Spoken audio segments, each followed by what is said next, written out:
ਮੇਰਾ ਨਾਮ ਜੱਸੀ ਹੈ। ਮੇਰਾ ਵਿਆਹ ਮੇਰੇ ਪਾਪਾ ਦੇ ਦੋਸਤ ਦੇ ਬੇਟੇ ਨਾਲ 5 ਸਾਲ ਪਹਿਲਾਂ ਹੋਇਆ ਸੀ ਤੇ ਮੇਰੇ ਪਾਪਾ ਦੀ ਕਾਰ ਐਕਸੀਡੈਂਟ ਵਿੱਚ ਮੌਤ ਹੋ ਗਈ ਸੀ।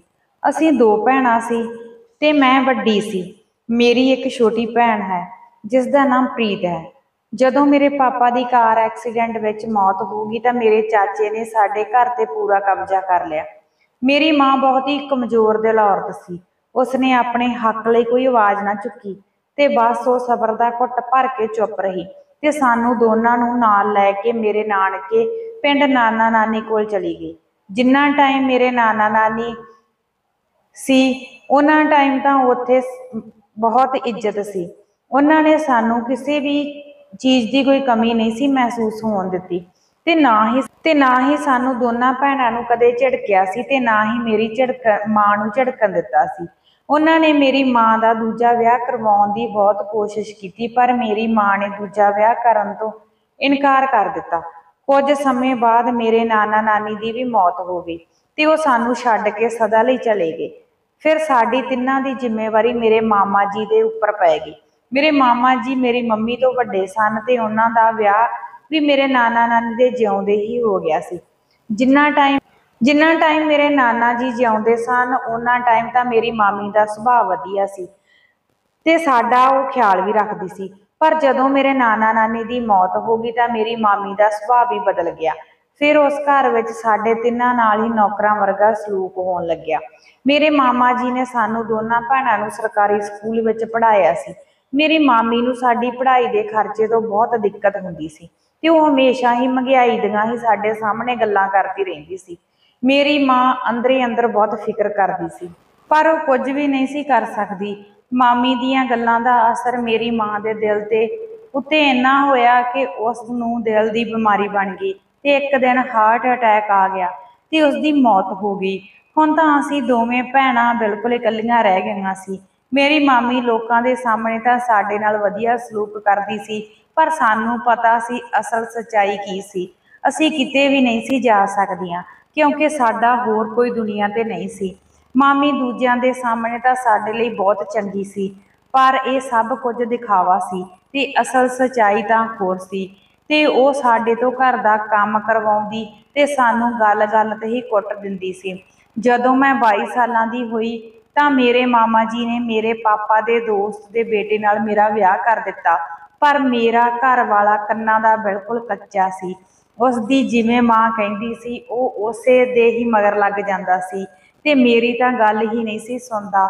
ਮਾਂ ਪਿਓ ਦੀ ਗੱਲ ਸੁਣਨੀ ਚੰਗੀ ਆਦਤ ਹੁੰਦੀ ਹੈ ਪਰ ਬਿਨਾਂ ਸੱਚਾਈ ਜਾਣੇ ਫੈਸਲਾ ਲੈਣਾ ਇਹ ਵੀ ਗਲਤ ਹੁੰਦਾ ਹੈ।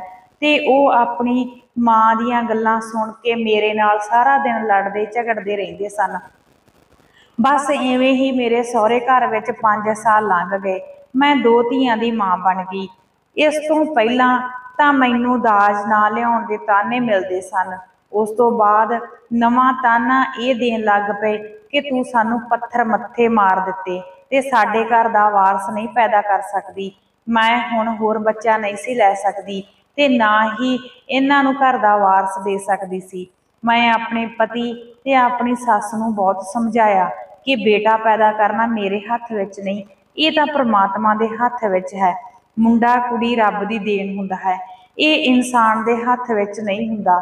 ਜਦੋਂ ਮੈਂ ਇਸ ਤਰ੍ਹਾਂ ਉਹਨਾਂ ਨੂੰ ਸਮਝਾਉਂਦੀ ਤਾਂ ਉਹ ਮੈਨੂੰ ਕਹਿੰਦੇ ਕਿ ਤੂੰ ਤਾਂ ਵੱਡੀ ਆਈ ਗਿਆਨਣ, ਆਪਣਾ ਗਿਆਨ ਆਪਣੇ ਕੋਲ ਰੱਖ। ਤੇ ਮੈਨੂੰ ਮੇਰੀ ਪੜ੍ਹਾਈ ਦੇ ਵੀ ਤਾਨੇ ਮਿਲਣ ਲੱਗੇ। ਮੈਂ ਕਿਸੇ ਨਾਲ ਕੋਈ ਗੱਲ ਨਹੀਂ ਸੀ ਕਰਦੀ ਤੇ ਮੈਂ ਬਿਲਕੁਲ ਚੁੱਪ ਧਾਰ ਲਈ। ਮੇਰਾ ਦਿਲ ਨਹੀਂ ਸੀ ਕਰਦਾ ਕਿ ਮੈਂ ਕਿਸੇ ਨਾਲ ਕੋਈ ਗੱਲ ਕਰਾਂ। ਫਿਰ ਇੱਕ ਦਿਨ ਮੇਰੀ ਭੈਣ ਪ੍ਰੀਤ ਦਾ ਵੀ ਵਿਆਹ ਹੋ ਗਿਆ। ਜਦੋਂ ਮੇਰੇ ਭੈਣ ਦਾ ਵਿਆਹ ਹੋਇਆ ਤਾਂ ਮੇਰੇ ਦਿਮਾਗ ਤੋਂ ਬੋਝ ਲੈ ਗਿਆ। ਮੇਰੀ ਭੈਣ ਦੇ ਸਹੁਰੇ ਘਰ ਵਾਲੇ ਤੇ ਉਸਦਾ ਪਤੀ ਬਹੁਤ ਚੰਗੇ ਸਨ। ਪ੍ਰੀਤ ਦੇ ਵਿਆਹ ਨੂੰ ਹਜੇ 10 ਮਹੀਨੇ ਹੀ ਹੋਏ ਸਨ ਤਾਂ ਮੇਰੀ ਛੋਟੀ ਭੈਣ ਵਿਧਵਾ ਹੋ ਗਈ ਤੇ ਉਸਦੇ ਸਹੁਰੇ ਵਾਲਿਆਂ ਨੂੰ ਪਤਾ ਨਹੀਂ ਕੀ ਹੋ ਗਿਆ ਤੇ ਉਹਨਾਂ ਦਾ ਸੁਭਾਅ ਵੀ ਬਦਲ ਗਿਆ ਤੇ ਉਹਨਾਂ ਨੇ ਮੇਰੀ ਭੈਣ ਨੂੰ ਮਨਹੂਸ ਕਹਿ ਕੇ ਘਰੋਂ ਕੱਢ ਦਿੱਤਾ। ਮੇਰੀ ਮਾਮੀ ਪ੍ਰੀਤ ਨੂੰ ਘਰ ਵਿੱਚ ਰੱਖਣ ਲਈ ਤਿਆਰ ਨਹੀਂ ਸਨ। ਮੇਰਾ ਮਾਮਾ ਤੇ ਮੇਰੀ ਮਾਮੀ ਦੇ ਅੱਗੇ ਕੁਝ ਨਹੀਂ ਸੀ ਬੋਲ ਸਕਦਾ। ਉਹ ਵੀ ਮੇਰੇ ਸਹੁਰੇ ਵਾਂਗ ਮੇਰੀ ਮਾਮੀ ਦੇ ਅੱਗੇ ਕੁਝ ਨਹੀਂ ਸੀ ਬੋਲ ਸਕਦਾ ਕਿਉਂਕਿ ਮੇਰੀ ਮਾਮੀ ਦੀ ਹੀ ਘਰ ਵਿੱਚ ਚੱਲਦੀ ਸੀ। मेरा मामा मेरी मामी की गल मनण लई मजबूर हो गया सी। एक दिन जदों मैं अपने मामा जी के घर गई तो मेरी मामी प्रीत तो सारा काम करवा रही सी ते नाल ही उस नाल बहुत लड़ाई कर रही सी। मैं जाके अपनी मामी नूं बहुत मुश्किल नाल ही चुप करवाया। मैनूं बहुत गुस्सा आया। एक पासे तो मेरी भैन ते दुखां दा पहाड़ टुटिया सी ते दूजे पासे मेरी मामी इस तरह उस तो घर दा सारा काम करवाउंदी सी ते नाल ही उसनूं कुटदी मारदी सी। मैं गुस्से विच प्रीत दे कुछ कपड़े लए ते अपने घर उसनूं नाल लै आई। पर जदों मैं अपनी भैन नूं अपने सहुरे घर लैके आई तो साडे घर विच भी हंगामा खड़ा हो गया। जदों ही मेरी सੱਸ नूं पता लग्या कि मेरी भैन इत्थे ही रहेगी ने मैनूं बहुत ही ताने दिते। मैनूं मेरी भैन दे सामने बहुत शर्म महसूस हुई। मैं अपनी भैन नूं कल्ली नूं नहीं सी छड्ड सकदी ते ओह रहिंदी भी कित्थे। मेरी सੱਸ नूं मेरी भैन दा साडे घर विच रहना पसंद नहीं सी। ओह हर रोज़ रात नूं मेरे पति दे ਕੰਨ भर दिंदी ते फिर मेरा घर वाला मेरे नाल बहुत लड़दा। एक दिन जदों मैं रात नूं घर दा काम खत्म करके अपने कमरे विच जा रही सी तां मेरी सੱਸ दे कमरे विचों मैनूं किसे दे गल्लां करन दी आवाज़ सुनाई दित्ती। मेरे तो रिहा ना गया ते मैं उन्हां दे कमरे दी कंध नाल खड़ के उन्हां दीआं गल्लां सुणन लगी। मेरी सੱਸ मेरी भैन ते मेरियां चुगलियां मेरे पति कोल कर रही सी ते मेरी सੱਸ मेरी घर वाले नूं ਇਹ ਕਹਿ ਰਹੀ ਸੀ ਕਿ ਤੇਰੀ ਘਰ ਵਾਲੀ ਨੂੰ ਤਾਂ ਕਿਸੇ ਦਾ ਕੋਈ ਡਰ ਨਹੀਂ, ਉੱਤੋਂ ਇੰਨੀ ਮਹਿੰਗਾਈ ਹੈ ਤੇ ਘਰ ਦਾ ਖਰਚਾ ਤਾਂ ਪਹਿਲਾਂ ਹੀ ਬਹੁਤ ਮੁਸ਼ਕਲ ਨਾਲ ਚੱਲਦਾ ਤੇ ਇੱਕ ਆਪਣੀ ਭੈਣ ਨੂੰ ਵੀ ਇੱਥੇ ਚੱਕ ਲਿਆਈ। ਪਹਿਲਾਂ ਤਾਂ ਉਸਦੇ ਆਉਣ ਨਾਲ ਹੀ ਘਰ ਦਾ ਖਰਚਾ ਵੱਧ ਗਿਆ ਸੀ ਤੇ ਹੁਣ ਉਸਦੀ ਭੈਣ ਆ ਗਈ। ਉਹ ਤਾਂ ਆਪਣਾ ਪੂਰਾ ਖਾਨਦਾਨ ਹੀ ਇੱਥੇ ਇਕੱਠਾ ਕਰ ਲਊਗੀ। ਤੂੰ ਤਾਂ ਬਸ ਗੂੰਗੇ ਊਠ ਦੀ ਤਰ੍ਹਾਂ ਉਹਨਾਂ ਨੂੰ ਦੇਖਦਾ ਹੀ ਰਹਿ ਜਾਵੇਂਗਾ। ਤੂੰ ਤਾਂ ਉਹਨੂੰ ਕੁਝ ਵੀ ਨਹੀਂ ਕਹਿੰਦਾ। पर मेरा घर वाला तो चुपचाप उस दियां सारियां गल्लां सुन रहा सी ते अगों कुछ भी ना बोलिया। पर मेरी सੱਸ अगे कोई बोल भी नहीं सी सकदा क्योंकि जदों वो बोलदी सी तां सारे ही चुप हो जाते सन। फिर मेरे घर वाले ने कहा कि मैं भी उसनूं बहुत किया पर वो भी कित्थे रहेगी, उसका भी कोई भी रिश्तेदार नहीं। मेरी सੱਸ ने मेरे घर वाले की एक ना सुनी, उल्टिया उसनूं गुस्से विच होर बोलण लगी। मेरी सੱਸ अपना ही उल्लू सीधा रखती सी, उसके अगे कोई नहीं सी बोल सकता, चाहे उसका अपना पति हुंदा ते चाहे उसका अपना पुत। सारे ही उस तो बहुत ज़्यादा डरदे सन। मैनूं अपने घर वाले का तो पता सी कि वो अपनी माँ के अगे बिल्कुल भी नहीं बोल सकते ते ना ही उसकी किसी गल का कोई जवाब दे सकते सन। पर मेरा सहुरा भी मेरी सੱਸ तो बहुत ज़्यादा डरदा सी। वो तो उसकी हर गल में एक मिनट विच मन लैंदा सी, चाहे उसकी गल बिल्कुल ही गलत हुंदी सी। हर जायज़ नजायज़ गल नूं वो मन लैंदा सी। मेरी सੱਸ नूं तां हजे तक मैं समझ नहीं सी सकी कि वो किस तरह की औरत है। मेरी भैन तां बहुत ही भोली भाली सी ते उसनूं तां ते एक वो हालातां दी मारी हुई सी, वो कदे भी किसी गल विच नहीं सी बोली। मेरी भैन तां मेरे तो बिना होर कोई भी नहीं सी जिथे वो रह सकदी। इहो जिहे मुश्किल समय विच जे मैं अपनी भैन नूं इकल्ला छड्ड दिंदी तां परमात्मा भी शायद मैनूं माफ़ ना करदा। जे मैं अपनी भैन दा दुख विच साथ ना दिंदी तां फिर साडा भैणां दा की रिश्ता सी। जे भैन भरा ही दुख सुख विच एक दूजे दा सहारा ना बन तां फिर तां बंदा होर भी टुट जांदा। पर मेरी सੱਸ तां हर वेले मेरे पति नूं मेरे खिलाफ ही भड़काउंदी रहिंदी सी। वो बस एक ही रट लाई रखदी सी कि तूं अपनी घर वाली नूं कह के वो अपनी भैन नूं इस घर विचों बाहर कढ देवे। जदों मेरी सੱਸ ने मेरे घर वाले नूं सारियां गल्लां कह दित्तियां तां मेरा घर वाला मेरी सੱਸ दे कमरे विचों सीधा साडे कमरे विच आया। मैं भी काहली नाल अपने कमरे विच पहलां ही चली गई क्योंकि हुण मैनूं पता सी कि मेरा घर वाला मेरे ते ही गुस्सा कड्ढेगा। मेरे घर वाले दा चेहरे तो साफ साफ पता लग रहा सी कि वो पूरा गुस्से विच सी। मेरे घर वाले ने मेरे नाल गल करन दी कोशिश करी पर मैं सौण दी एक्टिंग करन लगी क्योंकि मेरा तां पहलां ही दिल बहुत दुखी सी क्योंकि मेरे तो मेरी सੱਸ दीयां गल्लां सुनियां नहीं सी जांदियां। मैं नहीं सी चाहुंदी कि मैं अपने पति दे मूँहों फिर उही गल्लां सुना। फिर मैं जदों कुछ ना बोली ते मैं उस तरह ही पई रही तो मेरे पति नूं भी लग्या कि मैं सौ गई ते जदों मैं सुबह उठी फिर उही हाल। साडे घर विच तां उही कलेश सी ਜਦੋਂ ਕਿ ਮੇਰੀ ਭੈਣ ਤਾਂ ਸਾਡੇ ਸਾਰੇ ਘਰ ਦਾ ਕੰਮ ਮੇਰੇ ਨਾਲ ਕਰਵਾਉਂਦੀ ਸੀ। ਮੇਰੀ ਭੈਣ ਨੂੰ ਵੀ ਚੰਗੀ ਤਰ੍ਹਾਂ ਪਤਾ ਸੀ ਕਿ ਜੋ ਕੁਝ ਸਾਡੇ ਘਰ ਵਿੱਚ ਚੱਲ ਰਿਹਾ ਸੀ। ਮੇਰੀ ਭੈਣ ਨਹੀਂ ਸੀ ਚਾਹੁੰਦੀ ਕਿ ਮੇਰੇ ਕਰਕੇ ਮੈਨੂੰ ਕੋਈ ਤਕਲੀਫ ਹੋਵੇ। ਉਹ ਕਹਿੰਦੀ ਕਿ ਮੈਂ ਤਾਂ ਮਾਮਾ ਜੀ ਦੇ ਘਰ ਵਿੱਚ ਹੀ ਜਾ ਕੇ ਰਹਿ ਲਵਾਂਗੀ, ਭੈਣੇ ਤੂੰ ਦੁਖੀ ਨਾ ਹੋ। ਪਰ ਮੈਂ ਨਹੀਂ ਸੀ ਚਾਹੁੰਦੀ ਕਿ ਮੇਰੀ ਭੈਣ ਮਾਮੀ ਦੇ ਘਰ ਜਾ ਕੇ ਉਸਦਾ ਸਾਰਾ ਘਰ ਦਾ ਕੰਮ ਕਰੇ ਤੇ ਫਿਰ ਉਸ ਤੋਂ ਕੁੱਟ ਵੀ ਖਾਵੇ। ਮੈਂ ਆਪਣੀ ਭੈਣ ਨੂੰ ਕਿਹਾ, ਤੂੰ ਬੇਫਿਕਰ ਹੋ ਜਾ, ਸਭ ਕੁਝ ਮੈਂ ਸੰਭਾਲ ਲਵਾਂਗੀ, ਤੈਨੂੰ ਕਿਤੇ ਜਾਣ ਦੀ ਲੋੜ ਨਹੀਂ, ਤੂੰ ਇੱਥੇ ਹੀ ਮੇਰੇ ਨਾਲ ਰਹੇਂਗੀ। ਪਰ ਸਾਡੇ ਘਰ ਦੇ ਹਾਲਾਤ ਮੇਰੇ ਹੱਥ ਵਿੱਚੋਂ ਨਿਕਲ ਰਹੇ ਸਨ। ਉਧਰ ਮੇਰੀ ਸੱਸ ਵੀ ਮੈਨੂੰ ਉੱਠਦੀ ਬਹਿੰਦੀ ਸਾਰਾ ਦਿਨ ਤਾਨੇ ਮਾਰਦੀ ਰਹਿੰਦੀ ਸੀ। ਮੇਰੀ ਸੱਸ ਤਾਂ ਮੈਨੂੰ ਰੋਟੀ ਵੀ ਨਹੀਂ ਸੀ ਖਾਣ ਦਿੰਦੀ। ਬਸ ਉਸਦੇ ਮੂੰਹ ਵਿੱਚ ਤਾਂ ਇੱਕ ਹੀ ਸ਼ਬਦ ਸੀ ਕਿ ਤੇਰੀ ਭੈਣ ਕਦੋਂ ਸਾਡੇ ਘਰੋਂ ਨਿਕਲੇਗੀ। ਮੇਰੀ ਇੱਕ ਨਨਾਣ ਸੀ, ਪਰ ਉਸਦਾ ਸੁਭਾਅ ਮੇਰੀ ਸੱਸ ਤੋਂ ਬਿਲਕੁਲ ਉਲਟ ਸੀ। ਉਹ ਬਹੁਤ ਹੀ ਨਰਮ ਦਿਲ ਇਨਸਾਨ ਸੀ। ਉਸਦਾ ਵਿਆਹ ਸਾਡੇ ਨੇੜਲੇ ਪਿੰਡ ਹੀ ਹੋਇਆ ਸੀ।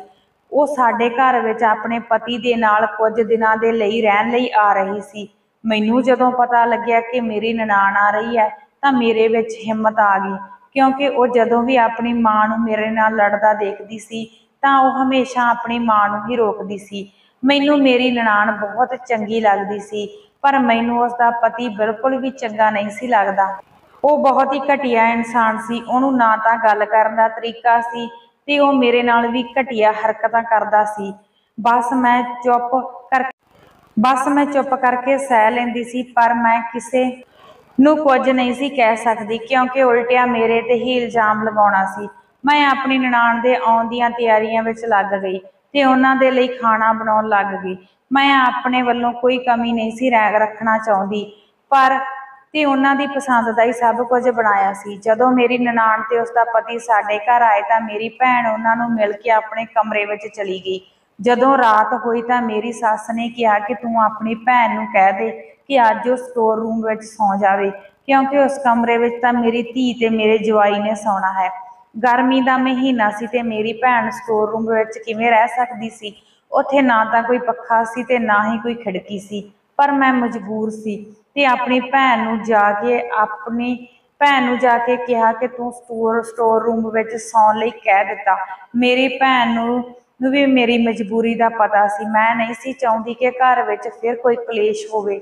ਮੇਰੀ ਭੈਣ ਸਟੋਰ ਰੂਮ ਵਿੱਚ ਸੌਂ ਗਈ ਤੇ ਅਸੀਂ ਸਾਰੇ ਆਪੋ ਆਪਣੇ ਕਮਰਿਆਂ ਵਿੱਚ ਸੌਂ ਗਏ। ਜਦੋਂ ਅੱਧੀ ਕੁ ਰਾਤ ਹੋਈ ਤਾਂ ਮੇਰੀ ਅੱਖ ਖੁੱਲੀ ਤੇ ਮੈਨੂੰ ਉੱਚੀ ਉੱਚੀ ਆਵਾਜ਼ਾਂ ਸੁਣਾਈ ਦਿੱਤੀਆਂ। ਮੈਂ ਆਪਣੇ ਪਤੀ ਨੂੰ ਜਗਾਇਆ ਤੇ ਅਸੀਂ ਬਾਹਰ ਉੱਠ ਕੇ ਦੇਖਣ ਗਏ ਤਾਂ ਬਾਹਰ ਸਾਰੇ ਹੀ ਖੜੇ ਸਨ। ਮੈਨੂੰ ਦੇਖ ਕੇ ਮੇਰੀ ਸੱਸ ਕਹਿਣ ਲੱਗੀ ਕਿ ਆਹ ਦਿਨ ਦੇਖਣ ਦੇ ਲਈ ਤੂੰ ਆਪਣੀ ਭੈਣ ਨੂੰ ਇਸ ਘਰ ਵਿੱਚ ਰੱਖਿਆ ਸੀ। ਇਹਨੇ ਤਾਂ ਮੇਰੀ ਧੀ ਦੀ ਜ਼ਿੰਦਗੀ ਬਰਬਾਦ ਕਰ ਦੇਣੀ ਸੀ। ਇਹਨੇ ਤਾਂ ਮੇਰੀ ਧੀ ਦਾ ਘਰ ਹੀ ਉਜਾੜ ਦੇਣਾ ਸੀ। ਜਦੋਂ ਮੈਂ ਉੱਥੇ ਗਈ ਤਾਂ ਮੇਰੀ ਭੈਣ ਮੈਨੂੰ ਦੇਖ ਕੇ ਮੇਰੇ ਕੋਲ ਆ ਕੇ ਮੇਰੇ ਗਲ ਲੱਗ ਕੇ ਰੋਣ ਲੱਗੀ ਤੇ ਮੈਨੂੰ ਕਹਿਣ ਲੱਗੀ ਕਿ ਮੈਂ ਇਹਨਾਂ ਨੂੰ ਆਪਣੇ ਕਮਰੇ ਵਿੱਚ ਨਹੀਂ ਬੁਲਾਇਆ, ਇਹ ਤਾਂ ਆਪ ਹੀ ਮੇਰੇ ਕਮਰੇ ਵਿੱਚ ਆਏ ਸੀ। ਮੇਰੀ ਭੈਣ ਦਾ ਇਸ਼ਾਰਾ ਮੇਰੀ ਨਣਦ ਦੇ ਘਰ ਵਾਲੇ ਵੱਲ ਸੀ, ਪਰ ਮੇਰਾ ਨਣਦੋਈਆ ਤਾਂ ਮੇਰੀ ਭੈਣ ਤੇ ਹੀ ਤੁਮਤਾ ਲਾ ਰਿਹਾ ਸੀ ਤੇ ਕਹਿ ਰਿਹਾ ਸੀ ਕਿ ਇਹਨੇ ਖੁਦ ਮੈਨੂੰ ਬੁਲਾਇਆ। ਘਰ ਵਿੱਚ ਫਿਰ ਤਮਾਸ਼ਾ ਖੜਾ ਹੋ ਗਿਆ ਸੀ। ਮੈਨੂੰ ਤਾਂ ਸ਼ਰਮ ਆ ਰਹੀ ਸੀ। ਉਧਰ ਮੇਰੀ ਭੈਣ ਦਾ ਵੀ ਰੋ ਰੋ ਕੇ ਬੁਰਾ ਹਾਲ ਸੀ। ਮੈਨੂੰ ਪਤਾ ਸੀ ਕਿ ਮੇਰੀ ਭੈਣ ਕਦੇ ਵੀ ਇਸ ਤਰ੍ਹਾਂ ਨਹੀਂ ਕਰ ਸਕਦੀ। ਮੈਂ ਤਾਂ ਆਪਣੀ ਨਨਾਣ ਦੇ ਘਰ ਵਾਲੇ ਤੋਂ ਪਹਿਲਾਂ ਹੀ ਦੁਖੀ ਸੀ। ਉਹ ਤਾਂ ਪਹਿਲਾਂ ਹੀ ਮੈਨੂੰ ਬਹੁਤ ਜ਼ਿਆਦਾ ਤੰਗ ਪਰੇਸ਼ਾਨ ਕਰਦਾ ਸੀ ਤੇ ਹੁਣ ਉਸਨੇ ਮੇਰੀ ਭੈਣ ਦੀ ਜਵਾਨੀ ਨੂੰ ਦੇਖ ਕੇ ਉਸ ਤੇ ਗੰਦੀ ਨਜ਼ਰ ਰੱਖੀ ਸੀ।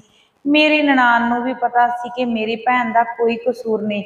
ਉਹ ਮੇਰੇ ਵੱਲ ਸ਼ਰਮ ਭਰੀਆਂ ਅੱਖਾਂ ਨਾਲ ਦੇਖ ਰਹੀ ਸੀ।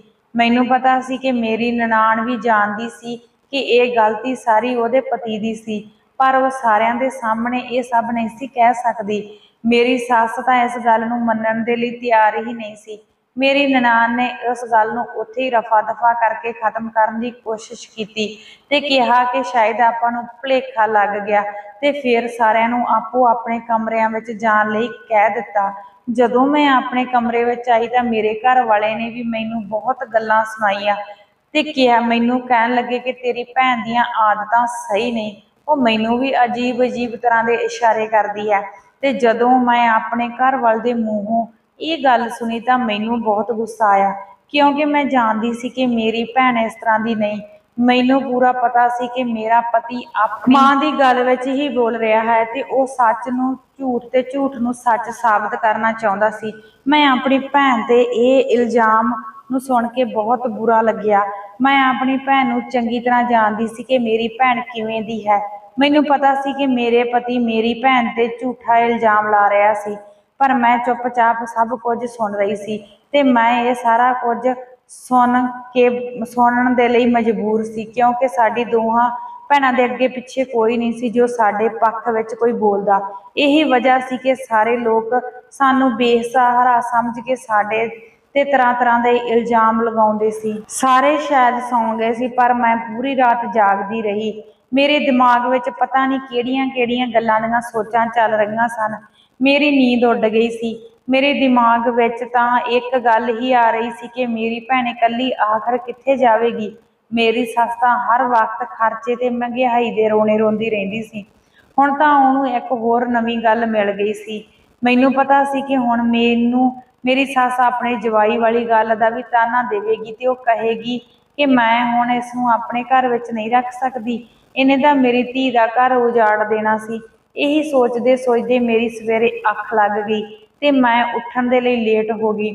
ਮੈਂ ਜਲਦੀ ਜਦੋਂ ਰਸੋਈ ਵਿੱਚ ਆਈ ਤਾਂ ਮੇਰੀ ਭੈਣ ਨਾਸ਼ਤਾ ਬਣਾ ਰਹੀ ਸੀ ਤੇ ਉਹਦੀਆਂ ਅੱਖਾਂ ਵੀ ਸੁੱਜੀਆਂ ਹੋਈਆਂ ਸਨ।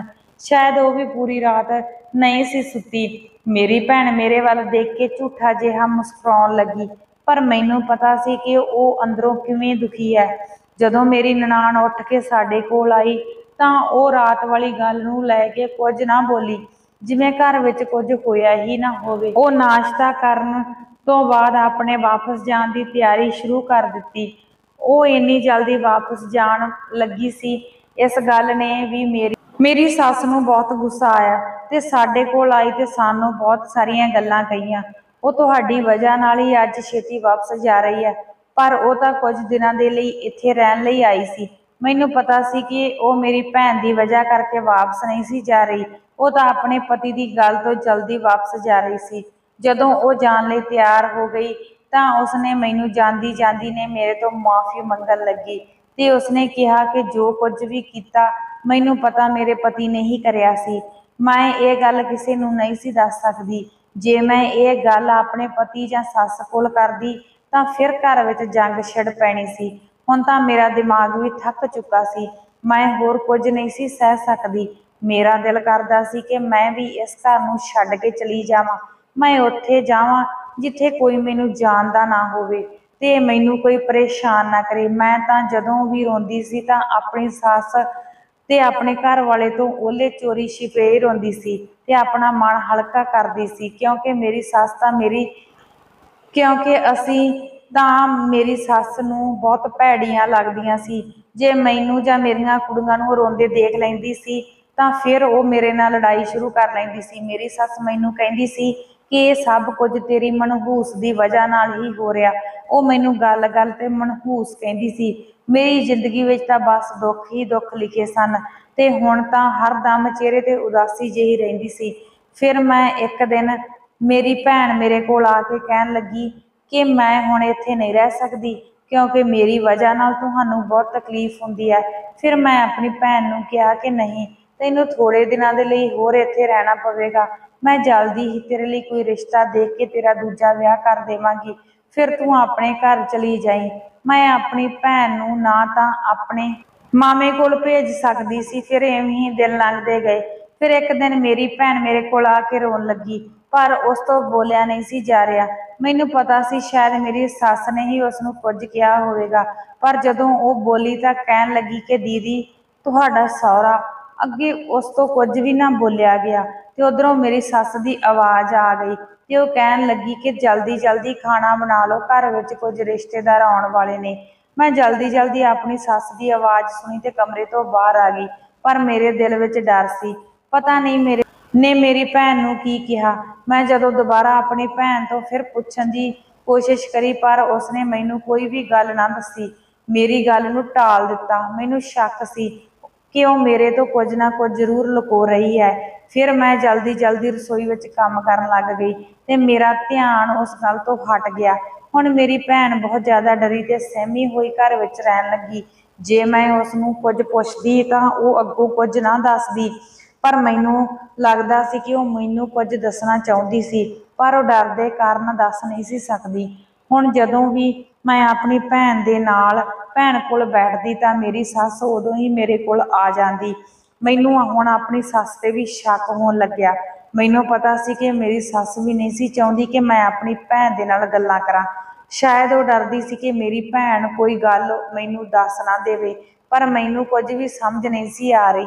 मैनू फिर लग्या कि शायद सੱਸ मेरी मेरे ते मेरी भैन ते निगाह रखदी है कि असी कोई गलबात ना कर लईए अपनी भैन दे रिश्ते लई। एक दिन मैं साडे गवांढ विच रहिंदी होई आंटी नूं अपनी भैन दे रिश्ते लई कहा ते उसनूं कहा कि तुसीं मेरी भैन लई रिश्ता जरूर लभ लवो, शायद कोई ना कोई रिश्ता तुहानूं मिल ही जावे। एक दिन जदों मैं फिर सुबह उठी तां बाहर अजीब अजीब तरह दीयां आवाज़ां आ रहीआं सन। जदों मैं अपने कमरे तो बाहर आई तां मैं देख के हैरान ही रह गई। मेरी सੱਸ ਉੱਚੀ ਉੱਚੀ बोल रही सी ਤੇ ਮੇਰਾ ਸਹੁਰਾ ਵੀ ਉੱਥੇ ਹੀ ਖੜਾ ਸੀ। ਮੇਰੀ ਭੈਣ ਦੀ ਬਾਂਹ ਮੇਰੀ ਸੱਸ ਨੇ ਜ਼ੋਰ ਨਾਲ ਫੜੀ ਸੀ। ਜਦੋਂ ਮੈਂ ਗਈ ਤਾਂ ਮੈਂ ਆਪਣੀ ਭੈਣ ਦੀ ਬਾਂਹ ਨੂੰ ਆਪਣੀ ਸੱਸ ਤੋਂ ਛੁਡਵਾ ਲਿਆ ਤੇ ਕਿਹਾ, ਕਿਉਂ ਤਮਾਸ਼ਾ ਬਣਾਇਆ ਤੂੰ? ਜਦੋਂ ਤੇਰਾ ਜੀ ਕਰਦਾ ਤੂੰ ਮੇਰੀ ਭੈਣ ਤੇ ਇਹੀ ਇਲਜ਼ਾਮ ਲਾਉਣੇ ਸ਼ੁਰੂ ਕਰ ਦਿੰਦੀ ਹੈ। ਪਹਿਲਾਂ ਕਦੇ ਵੀ ਮੈਂ ਆਪਣੀ ਸੱਸ ਦੇ ਨਾਲ ਇਸ ਤਰ੍ਹਾਂ ਵਿਵਹਾਰ ਨਹੀਂ ਸੀ ਕਰਿਆ। ਅੱਜ ਮੈਂ ਆਪਣੀ ਸੱਸ ਨਾਲ ਪੂਰੇ ਰੋਹਬ ਤੇ ਗੁੱਸੇ ਨਾਲ ਗੱਲ ਕਰੀ ਸੀ। ਤਾਂ ਜਦੋਂ ਮੈਂ ਆਪਣੀ ਸੱਸ ਤੋਂ ਗੁੱਸੇ ਵਿੱਚ ਪੁੱਛਣ ਲੱਗੀ ਤਾਂ ਮੇਰੀ ਸੱਸ ਕਹਿਣ ਲੱਗੀ ਕਿ ਅੱਜ ਤੇਰੀ ਭੈਣ ਦੀ ਕਰਤੂਤ ਤੈਨੂੰ ਦੱਸ ਕੇ ਹੀ ਰਹਾਂਗੀ। ਉਹ ਮੇਰੀ ਬਾਂਹ ਫੜ ਕੇ ਮੈਨੂੰ ਆਪਣੇ ਪਤੀ ਦੇ ਕਮਰੇ ਜਾਣੀ ਕਿ ਮੇਰੇ ਸਹੁਰੇ ਦੇ ਕਮਰੇ ਵਿੱਚ ਲੈ ਗਈ। ਜਦੋਂ ਉਹਨੇ ਬੈੱਡ ਤੋਂ ਸਿਰਹਾਣਾ ਚੱਕਿਆ ਤਾਂ ਸਿਰਹਾਣੇ ਦੇ ਥੱਲੇ ਮੇਰੀ ਭੈਣ ਦੀਆਂ ਚੂੜੀਆਂ ਪਈਆਂ ਸੀ ਤੇ ਉਸ ਦੀਆਂ ਕੁਝ ਪਰਸਨਲ ਚੀਜ਼ਾਂ ਵੀ ਉੱਥੇ ਪਈਆਂ ਹੋਈਆਂ ਸੀ। ਮੇਰੀ ਸੱਸ ਕਹਿਣ ਲੱਗੀ ਕਿ ਪਹਿਲਾਂ ਤਾਂ ਇਹ ਮੇਰੇ ਜਵਾਈ ਤੇ ਜਾਲ ਪਾਉਣਾ ਚਾਹੁੰਦੀ ਸੀ ਤੇ ਇਹਦੇ ਸਰੀਰ ਵਿੱਚ ਜੇ ਇਸ ਨੂੰ ਇੰਨੀ ਹੀ ਅੱਗ ਲੱਗੀ ਹੈ ਤਾਂ ਇਹਦਾ ਵਿਆਹ ਕਿਸੇ ਨਾਲ ਕਰਾ।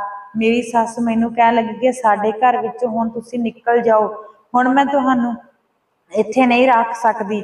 ਮੇਰੀ ਸੱਸ ਕਹਿਣ ਲੱਗੀ ਕਿ ਆਪ ਦੀਆਂ ਕੁੜੀਆਂ ਨੂੰ ਵੀ ਆਪਣੇ ਨਾਲ ਹੀ ਲੈ ਜਾਵੀਂ। ਇੰਨਾ ਸਭ ਕੁਝ ਹੋ ਰਿਹਾ ਸੀ ਪਰ ਮੇਰਾ ਪਤੀ ਇੱਕ ਵਾਰ ਵੀ ਨਾ ਬੋਲਿਆ ਤੇ ਨਾ ਹੀ ਮੇਰਾ ਸਹੁਰਾ ਬੋਲਿਆ। ਉਹ ਤਾਂ ਉੱਥੇ ਖੜੇ ਬਸ ਤਮਾਸ਼ਾ ਹੀ ਦੇਖ ਰਹੇ ਸਨ। ਫਿਰ ਮੈਂ ਆਪਣੇ ਸਹੁਰੇ ਕੋਲ ਗਈ ਤੇ ਮੈਂ ਉਹਨਾਂ ਨੂੰ ਕਿਹਾ ਕਿ ਪਾਪਾ ਜੀ ਤੁਸੀਂ ਮੈਨੂੰ ਦੱਸੋ ਕਿ ਆਖਰ ਸੱਚਾਈ ਕੀ ਹੈ।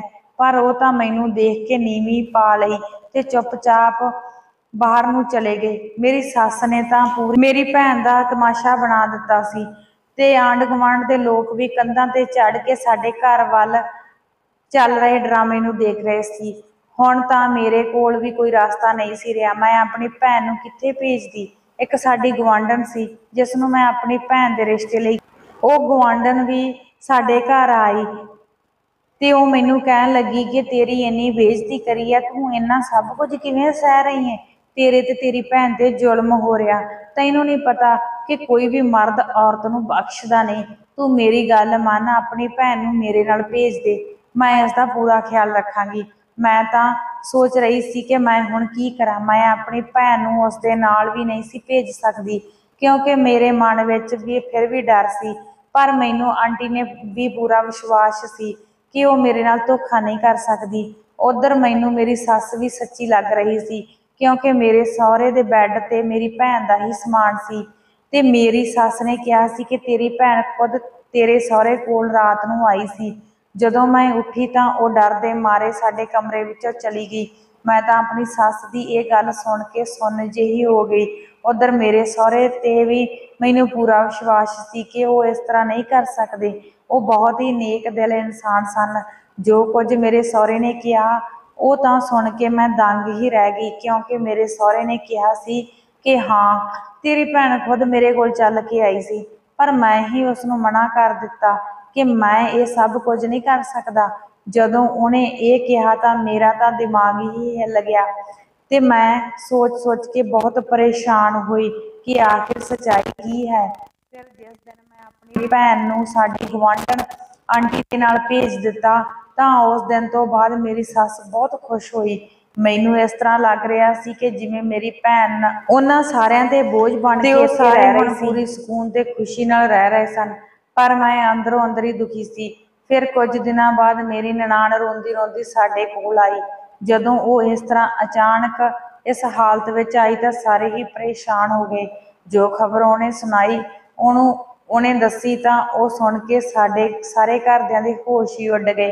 उसने दस्सिया कि उसके पति ने दूजा विआह करवा लिया ते वो कहन लगी कि मैं हुण उस घर विच नहीं जा सकती। मैं तां तुहानूं दस नहीं सी सकती कि मेरे घर वाले दे बाहर नाजायज़ संबंध सन ते वो बहुत ही घटिया किस्म का बंदा सी। मैनू इस तरह लगता सी कि वो कदे ना कदे सुधर जाएगा, इस करके मैं तुहाडे तो ये गल लुको के रखी। पर हुण तां सिर तो पानी उपरों लंघ गया ते वो दूजा विआह करवा के साडे घर आ गया ते मैं ये सब कुछ अपनी अखी नहीं सी देख सकती। इस करके मैं इत्थे आ गई ते हुण मैं कदे भी वापस नहीं जावांगी। ये गल सुन के मेरी सस तां बेहोश हो गई ते उसका बीपी वध गया। उधर मेरी ननाण का भी रो रो बुरा हाल सी। उधरों मैनू तां अपनी भैन का ही दुख सी ते मैं अपनी ननाण की हालत भी नहीं सी देख सकती। उधर मैनू अपनी भैन का फिक्र सी ते किन्ने दिन हो गए सन मेरी उसदे नाल कोई गलबात नहीं सी होई। फिर एक दिन मैं अपनी सस तो चोरी अपनी गुआंढण के घर गई ते उसनूं अपनी भैन के बारे पुछया ते वो कहन लगी कि तू बेफिक्र हो जा, वो मेरे पेके रह रही है ते मैं हुण उसका विआह कर देवांगी। जदों उसने विआह का नाम लिया तो मैनू बहुत खुशी हुई ते मैं पुछया कि मुंडा किहो जिहा, कित्थों दा रहण वाला। वो कहंदी तू बेफिक्र हो जा, मेरा भांजा है, उसका भी पहला विआह होया सी ते उसदी घरवाली दी मौत हो गई, हुण उसका दूजा विआह करना सी। तां ही मैं तेरी भैन नूं अपने नाल लैके आई सी। मेरा भांजा बहुत ही शरीफ ते समझदार है, तू मेरे ते विश्वास कर, मैं तेरे नाल धोखा नहीं करांगी क्योंकि तू मेरी धीआं वर्गी आ। पर मैं आंटी की गल कटदे होए कहा कि मैं एक बार उस मुंडे नूं मिलना चाहुंदी हाँ। वो कहंदी कि वो बाहर नौकरी करदा ते छेती ही वो मेरे कोल आया तो मैं तैनूं जरूर मिलावांगी, तू बेफिक्र हो जा। प्रीत भी मेरी सकी धी वर्गी आ, मेरे भी धीआं ने, मैनू भी पता कि धीआं दा की दुख हुंदा। मैनू उस आंटी की गल सुन के मेरियां अखां विचों पानी आ गया ते मैं उसदे गल लग के बहुत रोई। वो मैनू कहन लगी कि तू मैनू अपनी मां वांग ही समझ सकदी है ते अपने दिल की हर गल मेरे नाल कर सकदी है। जेकर तैनू कदे भी कोई परेशानी हुई तो तू मेरे कोल बेझिझक हो के आ जावीं। सियाणे सच ही कहंदे हन कि जिहड़ा दुख वेले काम आउंदा असल विच तां उही हमदर्द ते अपना हुंदा। उधर जिहड़े मेरे अपने सन वो मेरे नाल तां हर वक्त लड़ रहिंदे सन ते मेरा उन्हां ने बुरे वक्त विच भी साथ नहीं सी दित्ता, जिस दे लई मैं अपना सारा घर-बार छड्ड के आई सी। मेरे पति ने भी मेरा साथ नहीं सी दित्ता। हुण तां मैनू मेरी आंटी दे विचों ही अपनी मां दिखाई दिंदी सी ते मेरे ਲਈ तां ਉਹੀ ਰੱਬ ਸੀ। मेरा तां उसदे नाल कोई रिश्ता नहीं सी, पर उसने फिर भी मेरी इन्नी मदद करी। फिर मैं खुशी खुशी अपने घर वापस आ गई। जदों मैं अपने कमरे विच जाण लगी तां मैनू मेरी ननाण ते सੱਸ ਦੀ आवाज़ करनी पई। मेरी ननाण मेरी सੱਸ ਨੂੰ कह रही सी कि मम्मी तुसीं भाभी ਨੂੰ बहुत दुख दिते ने, उन्हां दा फल मैनू मिल रिहा। ਉਹ बिन मापिਆਂ ਦੇ ਬੱਚੀ ਸੀ पर फिर भी तुसीं ਉਹਨੂੰ बहुत दुखी कीता ते तुसीं इत्थों तक कि उसदी भैन ते भी गलत इल्ज़ाम लाए। तुसीं ਉਹਨਾਂ ते गलत इल्ज़ाम लाए, उधरों मेरा हसदा वसदा घर उजड़ गया ते तुहाडे कीते कर्मां दी सज़ा मैनू मिल रही आ। तुसीं जो भी उसदी भैन ते इल्ज़ाम लाए वो सब झूठ सन क्योंकि मैनू पता सी कि मेरा पति किस तरह का है ते वो किहो जिहा इंसान आ, पर फिर भी तुसीं उसदी भैन दी इज्जत ते ही दाग लाया। मैनू पता सी वो बेकसूर सी। मां तू तां समझ सकदी सी, तू तां एक औरत सी, तू एक औरत हो के एक औरत दी ही दुश्मन बनी रही। सियाणिਆਂ ने ठीक ही किया कि इंसान अपने कीते कर्मां नूं ही भोगदा है। जे तुसीं किसी दी औलाद नूं बिना वजह दुखी करोगे तां उसदा फल तुहाडी औलाद नूं ही भुगतना पवेगा। जदों मेरी ननाण अपनी मां नाल इस तरह गल्लां कर रही सी तां मेरियां भी अखां विचों पानी आ गया, पर मैं कुछ भी ना बोली क्योंकि उन्हां नूं गलती दा एहसास हो गया सी ते मेरी सੱਸ ਦੀਆਂ अखां विचों भी हंझू रुकण दा नाम नहीं सी लै रही। फिर थोड़े दिनों बाद ही आंटी ने अपने वादे मुताबिक मेरी भैन का विआह अपने भांजे नाल कर दिता। जदों मैं ਭੈਣ ਦੇ ਪਤੀ ਨੂੰ ਮਿਲੀ ਤਾਂ ਮੈਂ ਬਹੁਤ ਖੁਸ਼ ਹੋਈ। ਉਹ ਬਹੁਤ ਹੀ ਸਮਝਦਾਰ ਤੇ ਨੇਕ ਇਨਸਾਨ ਸੀ। ਪਰ ਮੈਨੂੰ ਇੱਕ ਗੱਲ ਦਾ ਦੁੱਖ ਸੀ ਕਿ ਜੋ ਮੇਰੀ ਨਣਦ ਦੇ ਨਾਲ ਹੋਇਆ ਉਹ ਬਹੁਤ ਹੀ ਗਲਤ ਹੋਇਆ। ਮੈਂ ਆਪਣੀ ਨਨਾਣ ਨੂੰ ਇਸ ਤਰ੍ਹਾਂ ਤਕਲੀਫ ਵਿੱਚ ਨਹੀਂ ਸੀ ਦੇਖ ਸਕਦੀ। ਫਿਰ ਇੱਕ ਦਿਨ ਅਚਾਨਕ ਹੀ ਮੇਰੀ ਨਣਦ ਦਾ ਘਰ ਵਾਲਾ ਸਾਡੇ ਘਰ ਆਇਆ ਤਾਂ ਉਸ ਦੀ ਹਾਲਤ ਬਹੁਤ ਹੀ ਤਰਸਯੋਗ ਸੀ। ਜਦੋਂ ਉਸਨੇ ਆਪਣੀ ਕਹਾਣੀ ਦੱਸੀ ਤੇ ਉਹ ਮੇਰੀ ਨਨਾਣ ਦੇ ਪੈਰਾਂ ਵਿੱਚ ਡਿੱਗ ਪਿਆ ਤੇ ਕਹਿਣ ਲੱਗਿਆ ਕਿ ਮੈਂ ਤੇਰੇ ਨਾਲ ਧੋਖਾ ਕਰਿਆ। ਜਿਹੜੀ ਔਰਤ ਨਾਲ ਮੈਂ ਦੂਜਾ ਵਿਆਹ ਕਰਵਾਇਆ ਸੀ ਉਹ ਮੇਰਾ ਸਭ ਕੁਝ ਲੁੱਟ ਕੇ ਲੈ ਗਈ ਤੇ ਮੇਰਾ ਬੈਂਕ ਬੈਲੈਂਸ ਵੀ ਖਾਲੀ ਕਰ ਗਈ। ਫਿਰ ਇੱਕ ਰਾਤ ਉਹ ਆਪਣੇ ਯਾਰ ਨਾਲ ਮਿਲ ਕੇ ਘਰ ਦੇ ਕੀਮਤੀ ਗਹਿਣੇ ਤੇ ਕੀਮਤੀ ਚੀਜ਼ਾਂ ਵੀ ਚੋਰੀ ਕਰਕੇ ਰਾਤ ਨੂੰ ਲੈ ਗਈ। ਹੁਣ ਮੈਂ ਤਾਂ ਬਿਲਕੁਲ ਕੰਗਾਲ ਹੋ ਗਿਆ। ਜੇ ਹੋ ਸਕੇ ਤਾਂ ਤੂੰ ਮੈਨੂੰ ਮੁਆਫ ਕਰ ਦੇਵੀਂ। ਮੇਰੀ ਸੱਸ ਨੇ ਤਾਂ ਮੇਰੀ ਨਨਾਣ ਦੇ ਘਰ ਵਾਲੇ ਨੂੰ ਬਹੁਤ ਕੁਝ ਮੰਦਾ ਚੰਗਾ ਬੋਲਿਆ, ਪਰ ਮੇਰੀ ਨਨਾਣ ਨੇ ਫਿਰ ਵੀ ਕੁਝ ਨਾ ਕਿਹਾ ਤੇ ਉਸਨੇ ਕਿਹਾ ਕਿ ਕੋਈ ਗੱਲ ਨਹੀਂ, ਪੈਸੇ ਤਾਂ ਫਿਰ ਕਮਾ ਲਵਾਂਗੇ, ਪਰ ਤੁਸੀਂ ਮੇਰੇ ਤੋਂ ਕਦੇ ਵੀ ਦੂਰ ਨਾ ਜਾਇਓ। ਜੇਕਰ ਤੁਹਾਨੂੰ ਤੁਹਾਡੀ ਗਲਤੀ ਦਾ ਪਛਤਾਵਾ ਹੋ ਰਿਹਾ ਤਾਂ ਮੈਂ ਤੁਹਾਨੂੰ ਮਾਫ ਕਰ ਦੇਵਾਂਗੀ। ਫਿਰ ਖੁਸ਼ੀ ਖੁਸ਼ੀ ਮੇਰੀ ਨਨਾਣ ਮੇਰੇ ਨਣਦੋਈਏ ਦੇ ਨਾਲ ਆਪਣੇ ਘਰ ਚਲੀ ਗਈ। ਜਦੋਂ ਮੇਰੀ ਨਨਾਣ ਚਲੀ ਗਈ ਤਾਂ ਮੇਰੀ ਸੱਸ ਮੇਰੇ ਪੈਰਾਂ ਵਿੱਚ ਡਿੱਗ ਪਈ ਤੇ ਕਹਿਣ ਲੱਗੀ ਕਿ ਮੈਂ ਤੇਰੇ ਨਾਲ ਜੋ ਵੀ ਕਰਿਆ ਉਹ ਮੇਰੀ ਧੀ ਨੂੰ ਭੁਗਤਣਾ ਪਿਆ। ਤੂੰ ਮੈਨੂੰ ਮਾਫ ਕਰ ਦੇ, ਮੈਂ ਤੈਨੂੰ ਹੁਣ ਕਦੇ ਵੀ ਕੁਝ ਨਹੀਂ ਕਹਾਂਗੀ। ਜਦੋਂ ਮੇਰੀ ਸੱਸ ਮੇਰੇ ਪੈਰਾਂ ਵਿੱਚ ਡਿੱਗੀ ਤਾਂ ਮੈਂ ਉਸ ਨੂੰ ਦੋਹਾਂ ਹੱਥਾਂ ਨਾਲ ਚੁੱਕਿਆ ਤੇ ਕਿਹਾ ਕਿ ਮੈਂ ਤਾਂ ਤੇਰੇ ਵਿੱਚੋਂ ਆਪਣੀ ਮਾਂ ਲੱਭਦੀ ਸੀ, ਪਰ ਜੋ ਕੁਝ ਵੀ ਤੁਸੀਂ ਕਰਿਆ ਉਹ ਭੁੱਲਣ ਯੋਗ ਤਾਂ ਨਹੀਂ, ਪਰ ਫਿਰ ਵੀ ਮੈਂ ਭੁੱਲ ਜਾਵਾਂਗੀ ਕਿਉਂਕਿ ਮੈਂ ਤਾਂ ਇੱਕ ਮਾਂ ਦੇ ਪਿਆਰ ਦੀ ਭੁੱਖੀ ਹਾਂ। ਹੁਣ ਅਸੀਂ ਖੁਸ਼ੀ ਖੁਸ਼ੀ ਸਾਰੇ ਰਹਿਣ ਲੱਗੇ ਤੇ ਮੇਰੀ ਸੱਸ ਦੇ ਸੁਭਾਅ ਵਿੱਚ ਵੀ ਬਹੁਤ ਫਰਕ ਹੋ ਗਿਆ ਸੀ। ਉਧਰ ਮੇਰਾ ਪਤੀ ਵੀ ਹੁਣ ਮੇਰਾ ਪੂਰਾ ਖਿਆਲ ਰੱਖਦਾ ਸੀ ਤੇ ਉਹਨੇ ਕਦੇ ਵੀ ਮੈਨੂੰ ਕੁਝ ਨਹੀਂ ਸੀ ਕਿਹਾ। ਹਾਂਜੀ ਦੋਸਤੋ, ਤੁਹਾਨੂੰ ਅੱਜ ਦੀ ਕਹਾਣੀ ਕਿਸ ਤਰ੍ਹਾਂ ਦੀ ਲੱਗੀ? ਆਪਣੀ ਰਾਏ ਕਮੈਂਟਾਂ ਰਾਹੀਂ ਜ਼ਰੂਰ ਦਿਓ। ਜੇਕਰ ਤੁਸੀਂ ਸਾਡੇ ਚੈਨਲ ਤੇ ਪਹਿਲੀ ਵਾਰ ਆਏ ਹੋ ਜਾਂ ਅਜੇ ਤੱਕ ਤੁਸੀਂ ਸਾਡੇ ਚੈਨਲ ਨੂੰ ਸਬਸਕ੍ਰਾਈਬ ਨਹੀਂ ਕਰਿਆ ਤਾਂ ਹੋਰ ਨਵੀਆਂ ਕਹਾਣੀਆਂ ਸਭ ਤੋਂ ਪਹਿਲਾਂ ਸੁਣਨ ਦੇ ਲਈ ਸਾਡੇ ਚੈਨਲ ਨੂੰ ਸਬਸਕ੍ਰਾਈਬ ਜ਼ਰੂਰ ਕਰ ਲਿਓ। ਮਿਲਾਂਗੇ ਜੀ ਕਿਸੇ ਹੋਰ ਨਵੀਂ ਕਹਾਣੀ ਦੇ ਨਾਲ। ਤਦ ਤੱਕ ਲਈ ਦਿਓ ਇਜਾਜ਼ਤ। ਸਤਿ ਸ਼੍ਰੀ ਅਕਾਲ।